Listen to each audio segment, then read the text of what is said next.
আমাদের সকলে মিলে দাঁড়িয়ে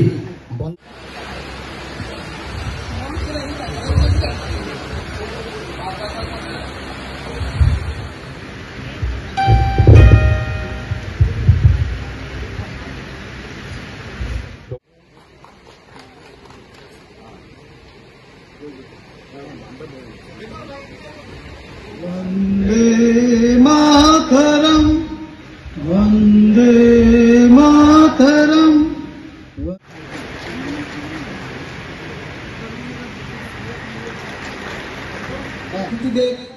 বরণ করে নেওয়ার জন্য সম্পাদিকা শ্রীমতী সরস্বতী দেবনাথ মহোদয়, দ্রুমদল শোভিনী সুহাসিনী সুমধুর ভাষিনী।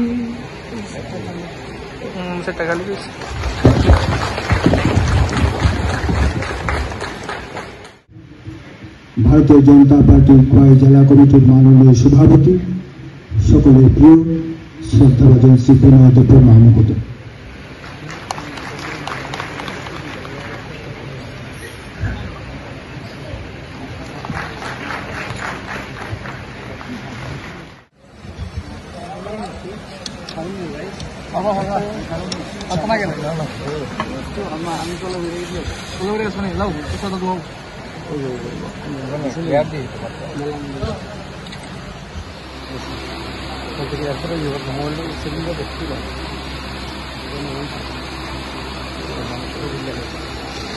দেশে জরুরি অবস্থা জারি করে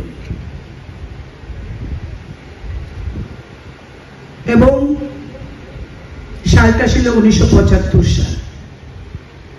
1975 সালের 25শে জুন আমাদের দেশে জরুরি অবস্থা জারি করেন তৎকালীন রাষ্ট্রপতি ফখরুদ্দিন আলী আহমেদ।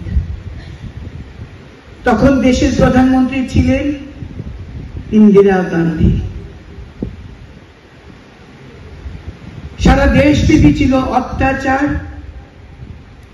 সাংবাদিকতার কণ্ঠরোধ করা, মানুষের মৌলিক অধিকার কেড়ে নেওয়া, অর্থাৎ সংবিধানকে হত্যা করে দেওয়া। এই সংবিধানকে হত্যার আজকে 50 বছর পূর্তি। আমরা এই অধ্যায়কে কালো অধ্যায় হিসেবে চিহ্নিত করে ৭৫ সালের 25শে জুন কালো অধ্যায় ভারতের ইতিহাসে। ভারতীয় জনতা পার্টি, যে পার্টির কাছে ভারত শুধুমাত্র এক মাটির টুকরা নয়, আমাদের প্রাক্তন প্রধানমন্ত্রী অটল বিহারী বাজপেয়ী বলেছেন, भारत कोई भूमि का टुकड़ा नहीं है, ये जीता जागता राष्ट्र पुरुष है।